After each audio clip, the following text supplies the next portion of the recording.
আব্দুল কাদের নাকি আজকে একটা পোস্ট করছে যে হচ্ছে ছাত্র রাজনীতি নিষিদ্ধের জন্য সপ্তম দফা যে ছিল সেই সপ্তম দফাটি আমরা অ্যাড করেছিলাম বা আমি অ্যাড করেছি বলে, এবং এটা নাকি রাজনীতি নিষিদ্ধ করা ষড়যন্ত্র।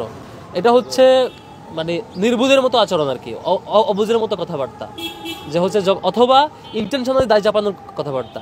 এই দফা আমি অ্যাড করেছি, এটা সত্য।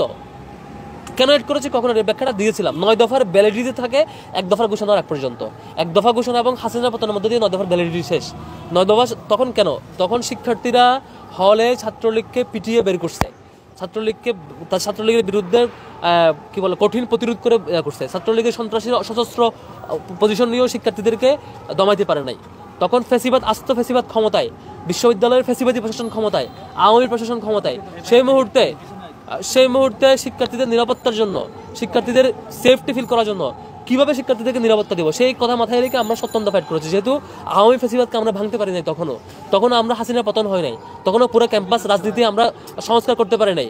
সেজন্য আমাদের এই স্ট্যান্ডে যেতে হয়েছে, এবং এই স্ট্যান্ডের মধ্য দিয়ে আমরা বিশ্বাস করেছি যে ফ্যাসিবাদ পতনের আগ পর্যন্ত শিক্ষার্থীরা এটার মধ্যে দিয়ে সেফ ফিল করেছে।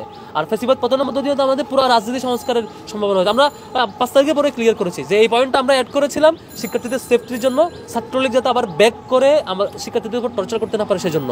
আর ফ্যাসিবাদের পতনের মধ্য দিয়ে পুরো রাজনীতি সংস্কারের সুযোগ হয়েছে। ক্লিয়ার করার পরে এখন এতদিন পরে পোস্ট দেওয়া মানে এটা বোকামি, অথবা ইন্টারন্যাশনাল মিথ্যাচার, অথবা রাজনৈতিক বুদ্ধিশুদ্ধি না থাকার বহিঃপ্রকাশ। এরকম বোকামি করে কোনো লাভ নাই, সম্ভাবনা নাই। ডাকসু টাইমলি হবে আমি বিশ্বাস করতে চাই, এবং যে একদিন একটু কনফিউশন তৈরি হয়েছে সেই কনফিউশন দূর করতে একদিনে বেশি লাগার কথা না। ইউনিভার্সিটি প্রশাসন চাইলে সবার সাথে বসে সিদ্ধান্ত নিতে পারে। সময় আসলে জানবেন, যখন প্রার্থীরা জমা দেওয়ার ডেট আসবে তখন জানিয়ে দেওয়া হবে। Thank you. থেকে আমাদের গত টিএসসি অডিটোরিয়ামে যে প্রেস কনফারেন্স করেছে সেই ভিডিওটা একটু দেখাই নেবেন।